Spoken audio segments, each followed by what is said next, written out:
In honor of the NFL draft, this is every team's worst draft move in NFL history. If you're coming from TikTok, please subscribe to this channel. But what you're here for, Arizona Cardinals, their worst move by far was trading up for Josh Rosen in 2018. They swapped their 15th overall pick and a 3rd and 5th rounder for the 10th overall pick, with the Oakland Raiders passing up on guys like Minkah Fitzpatrick and Daron Payne too. But it only took the Cardinals 1 year to be done with Josh Rosen. He threw 14 interceptions and 11 touchdowns. He later went on to bounce around teams for a while until people realized he didn't have any value. The Cardinals then picked up Kyler Murray with the 1st overall pick the year after in 2019, so I guess it's not all bad. Moving on to the Atlanta Falcons, their worst move by far was moving up to get Jamal Anderson in 2007. They traded up to the 8th pick to get him, and he only had 4.5 sacks in 4 seasons. And they ended up passing on guys like Patrick Willis, Marshawn Lynch, Darrelle Revis, and Joe Staley to get him. So probably not the best idea there. But to be honest, the Baltimore Ravens have not done much better. They actually historically have been pretty good, but their worst draft pick was taking Hollywood Brown at pick number 25 in 2019. After finishing a mediocre rookie and sophomore season, unable to be healthy. He just recently got traded to the Cardinals in 2022, but what really makes this trade and this draft pick so bad is that it was such a loaded draft. He was drafted over guys like Deebo Samuel, AJ Brown, Terry McLaurin, and DK Metcalf, and I'm sure a lot of other guys too. The Buffalo Bills is a team that actually has historically been doing really bad with their drafting process, but their worst draft move was probably in 2002, where they took Mike Williams with the number 4 overall pick. After looking for an anchor on their offensive line, they thought he was going to be the guy. He didn't really live up to expectations. He played 4 years with the Bills. Then he took a 4-year break to later rejoin the Washington Redskins at the time to play his last game. But the Carolina Panthers did not really do much better. In 2008, they drafted Jeff Oda, which was a horrific move. They gave up 2 first-rounders, a 2nd and a 4th rounder to the Eagles. Ended up playing 4 seasons with the Panthers, but didn't really amount to much again. But what really makes this draft move bad is that the Eagles traded that first-round pick to the Bills, which later turned into future Hall of Famer Jason Peters. But honestly, the Chicago Bears have one of the worst draft moves in NFL history. You should already know where this is going. In 2017, the Chicago Bears picked up Mitch Trubisky with the number 2 overall pick, and he only played 4 mediocre seasons with them before being bounced around the league to the Steelers and the Bills. But the part that makes this so absolutely horrible is that Patrick Mahomes was picked just a couple picks later by the Chiefs. Another really unfortunate draft pick was John Ross by the Cincinnati Bengals in 2017. After running the fastest 40-yard dash time in history, they picked him with the 9th pick, which at the time did not seem that bad. Unfortunately, his career was held to only 27 games in 4 years due to all of his injuries, and that was the end of that. But now moving on to the Cleveland Browns, they had a very bad pick here. They took Courtney Brown 1st overall in 2002, and oh my goodness, everyone wishes they could go back on this. After winning Big Ten Defensive Lineman of the Year and Big Ten Defensive Player of the Year, everybody thought that he was locked in to be a hyped good player. Unfortunately, he only posted 17 sacks and 6 forced fumbles over a 6-year career, which I guess isn't too bad, but considering you're the 1st overall pick, he had way higher expectations. Believe it or not, the Dallas Cowboys also had a pretty bad draft pick in 2012. They traded a 1st and 2nd round pick to move up to pick number 6, where they would later draft Morris Clayton. He spent 5 years in Dallas and again, never really reached the potential he was supposed to have. To make things worse, that 1st round pick that they traded ended up being Michael Brockers, which had a pretty successful 9-year career. And they also passed up on guys like Chandler Jones, Fletcher Cox, Stephon Gilmore, and Luke Kuechly. So that was kind of an L. But in 2016, after Peyton Manning announced his retirement, the Broncos were scrambling for another quarterback. So they traded their 1st and 3rd round pick to move up to 26, where they would take Paxton Lynch, a 6'7" quarterback. But 4 games with a QBR of 25 was enough for them to cut ties, and he never really stepped foot on another NFL field after that. The Lions made a very bad draft pick too. This one was a little bit more recently, where they traded Pro Bowl corner Darius Slay to the Eagles, and then scrambled to replace him with the number 3 overall pick in the 2020 NFL draft, where they took Jeff Okudah, just to later trade him to the Atlanta Falcons for only a 5th round pick. And if you're a Falcons fan, that is an absolute steal. He still has a bright future potentially. But in 2001, the Packers selected Jamal Reynolds with the 10th overall pick just for him to post 3 sacks in 3 seasons, absolutely atrocious, and was out of the NFL by 2004. And the funny thing is, he was drafted over Steve Hutchinson and Drew Brees. You know, at least the Packers got Jordan Love now, so. But an interesting draft move that ended up being pretty bad for the Huston Texans was drafting David Carr with the 1st overall pick in 2002. They got this pick because they were a transitional team coming into the NFL. He had a pretty decent 10-year career, but to be fair, it could probably be a lot better if he wasn't sacked the most in a season by an NFL rookie, 76 times. Like, what are you doing? So maybe that had something to do with it, but to make matters even worse than that, he was drafted over Julius Peppers and Ed Reed, just to name a few. The Colts also had a pretty bad draft pick too in 2015. They drafted Philip Dorsett with the 29th overall pick, where he posted a below average 2-year career with them, and then got traded to the Patriots. And to make things worse, again, he was drafted over Eric Kendricks, Eric Rowe, and Denzel Perriman, just to name a few of them. But in the 2011 NFL draft, the Jaguars took a first and second round pick and traded it to the Redskins to acquire the 10th pick in the draft, where they would take Blaine Gabbert, a man that won a total of 5 games in 3 seasons. And to make matters worse, that first round pick that they traded to the Redskins turned into all-pro Ryan Kerrigan. But honestly, that isn't even the worst of it, because the pick directly after him was JJ Watt. I mean, come on, that's just a double L. The Kansas City Chiefs did not do much better. In 2008, they took Glenn Dorsey with the 5th overall pick, and wow, was this a whiff. He had only 4 sacks in 5 seasons, and if you don't know, that is just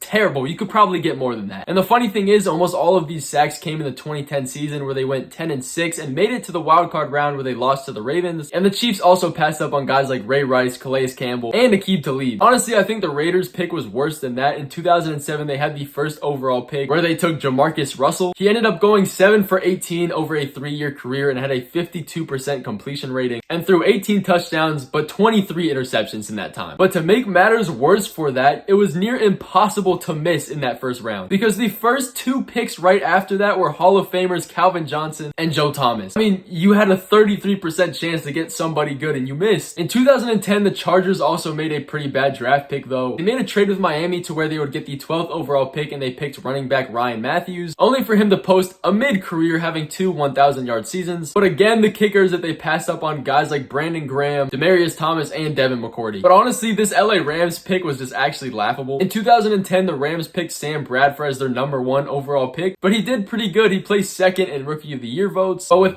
terrible coaching and bad injuries, he never really amounted to what he was supposed to be. And guys like Ndamukong Suh and Trent Williams were drafted after him, which really just makes it terrible. If I'm being honest, the Dolphins didn't do much better. In 2013, they moved up to pick number 3, where they would end up going with offensive line Deion Jordan, but unfortunately, he posted 3 sacks in 30 games. You know who was drafted 1 pick behind him? It was Lane Johnson. DeAndre Hopkins was also picked that year too. But in 2005, the Vikings picked up wide receiver Troy Williamson after getting the 7th overall pick from the blockbuster Randy Moss trade. Honestly, you can't live up to that. And he probably did the opposite of trying his best to live up to that. He played 3 seasons and never went over 500 yards every single year. But moving on to the Patriots, they've actually done really good in drafting over the years, but this is probably their worst. In 2019, they drafted N'Keal Harry. He never really lived up to the hype. He had 57 receptions for 600 yards in his 3 seasons before being bounced around the league. And the only thing that really makes this even worse is that he was drafted over guys like Terry McLaurin, AJ Brown, Deebo Samuel. It was just bad. But in 2003, the Saints agreed to a deal with the Cardinals, where they would get the 6th overall pick and take defensive lineman Jonathan Sullivan. And this is even worse, because over his 3-year career, he had 1.5 sacks and 8 tackles. That was it. I'm not sure what he was doing on the field, but that's probably the reason he ended his career in 2015, and no team wanted him after that. He was also selected over guys like Terrell Suggs and Troy Polamalu, and that's tough company to be put up against. But in 2015, the Giants made sure to make this list by picking Eric Flowers with the 9th pick in hopes to boost their offensive line, because it was absolutely atrocious that year. And as we know, it was just a disaster from the get-go. He never had a chance. He was never anything more than a backup level guy for 7 years, and he kind of just fizzled out of the league after being drafted over guys like Marcus Peters and Eric Armstead. The New York Jets absolutely did no better than that. In 2018, you probably know where I'm going with this already. They drafted Sam Darnold after making a huge trade to get the number 3 overall pick. They traded their 1st overall pick and 3 second-rounders to get Sam Darnold, and we all know how he turned out. They're posting 3 horrific seasons with the Jets, went on to bigger and better things with the Carolina Panthers just to get stuck in a QB revolving door of mediocrity. But the funny thing about this is 4 picks after he went,